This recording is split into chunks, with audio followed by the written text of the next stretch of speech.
हरे कृष्ण भक्तों, क्या ये जीवन जिसे हम अपनी सबसे बड़ी हकीकत मानते हैं वास्तव में एक सपना हो सकता है? अगर जो कुछ हमने जिया, खोया या पाया वह सब अंत में मिट जाना है, तो इसका असली मतलब क्या है? जानिए जीवन, मृत्यु और सत्य का ऐसा रहस्य जो आपकी सोच को हिला देगा। अंत तक देखिए, क्योंकि शायद यही वो जवाब हो जिसे आप अब तक ढूंढ रहे थे। सम्राट का युवा पुत्र बीमार पड़ गया। वह उसका इकलौता बेटा था और मरणासन्न अवस्था में था। चिकित्सकों ने साफ कह दिया था कि उसके बचने की कोई संभावना नहीं है।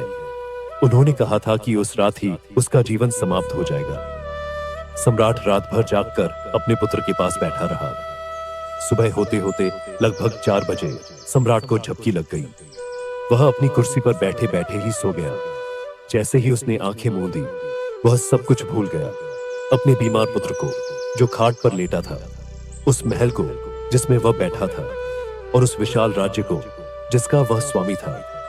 नींद में उसने एक सपना देखा। उसने देखा कि वह पूरी पृथ्वी का स्वामी बन गया है।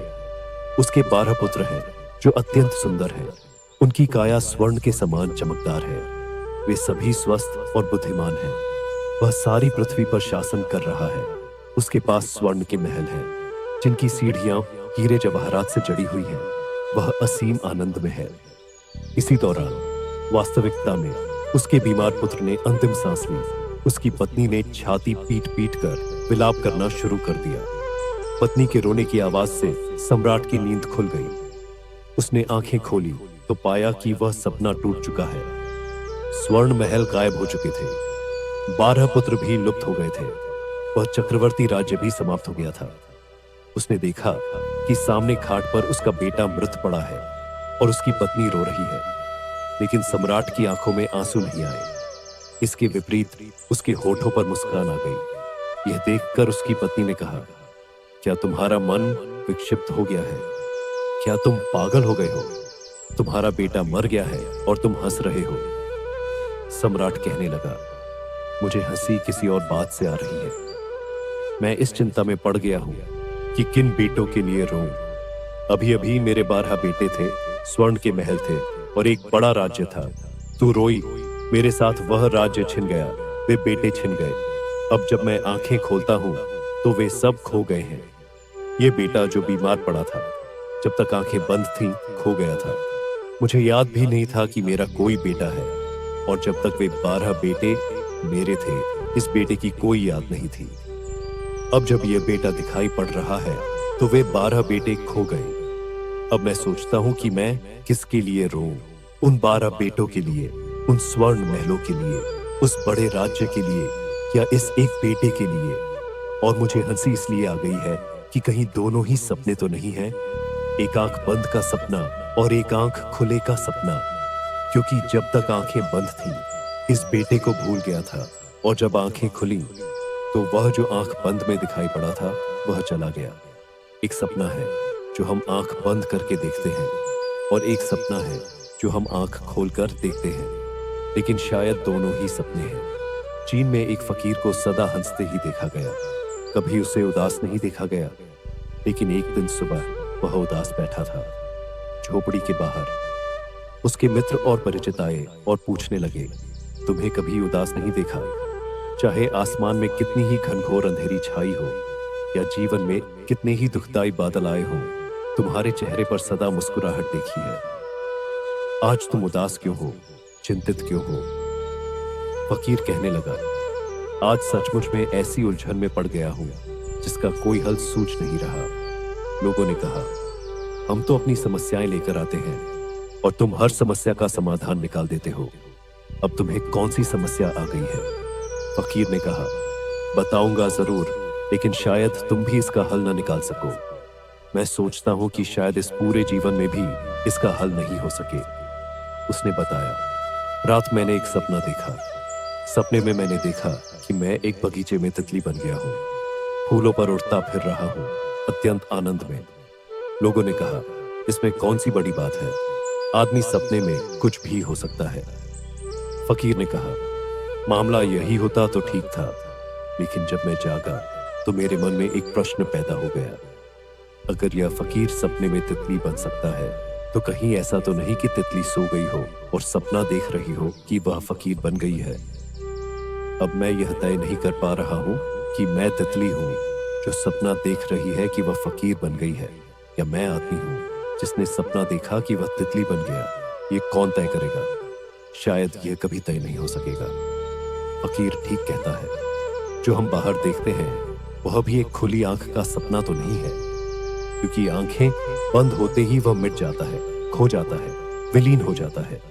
और जब आंखें खोलते हैं तब भी जो कुछ हम देखते हैं उसका मूल्य सपने से ज्यादा नहीं लगता। फकीर सही कहता है कि जो कुछ हम बाहर देखते हैं वह भी कहीं एक खुली आंख का सपना तो नहीं, क्योंकि जैसे ही आंखें बंद होती हैं सब कुछ मिट जाता है, खो जाता है, विलीन हो जाता है। आंखें बंद होते ही हम किसी दूसरी दुनिया में चले जाते हैं, और जब आंखें खुलती हैं तब जो दिखता है उसका मूल्य भी सपने से अधिक नहीं लगता। आपने अपनी जिंदगी जी है, कोई 15 वर्षों तक, कोई 40 वर्षों तक, कोई 50 वर्षों तक। अगर आज आप पीछे मुड़कर देखें तो बीते हुए 50 वर्षों में जो कुछ भी हुआ वह सच में हुआ था या किसी सपने में? क्या फर्क पड़ता है? पीछे लौटकर देखने पर क्या यह महत्वपूर्ण है कि जो सम्मान मिला था या अपमान झेला था वह किसी सपने में मिला था या यथार्थ में? मरने के क्षण में आदमी को यह फर्क क्यों पड़ेगा कि जो जिंदगी उसने जी थी वह एक कहानी थी जो उसने सपने में देखी, या वह सचमुच की जिंदगी थी? इस धरती पर हमसे पहले कितने लोग रह चुके हैं। जहां हम बैठे हैं वहां के कण कण में न जाने कितने लोगों की मिट्टी और राख समाई हुई है। पूरी धरती एक बड़ा श्मशान है जिस पर अरबों लोग आए और चले गए। आज उनके होने और न होने से कोई फर्क नहीं पड़ता। जब वे जीवित थे तब उन्हें उनकी जिंदगी सच्ची लगी होगी, लेकिन न उनकी जिंदगी रही न वे। आज सब मिट्टी में मिल चुके हैं। आज हम जिंदा हैं, लेकिन कल हम भी मिट्टी में खो जाएंगे। आज से 1000 वर्षों बाद हमारी राख पर लोगों के पैर चल रहे होंगे। जो जिंदगी अंत में मिट जाती है उस जिंदगी के सच होने का कितना अर्थ है? जो जिंदगी अंततः खो जाती है उसका कितना मूल्य है? भगवान शंकर माता उमा से कहते हैं, उमा कहूं मैं अनुभव अपना, सत हरि भजन जगत सब सपना। इसका मतलब है कि हे उमा, मैं तुम्हें अपना अनुभव बताता हूं कि हरि का भजन ही सत्य है और यह सारा जगत तो स्वप्न की भांति झूठा है।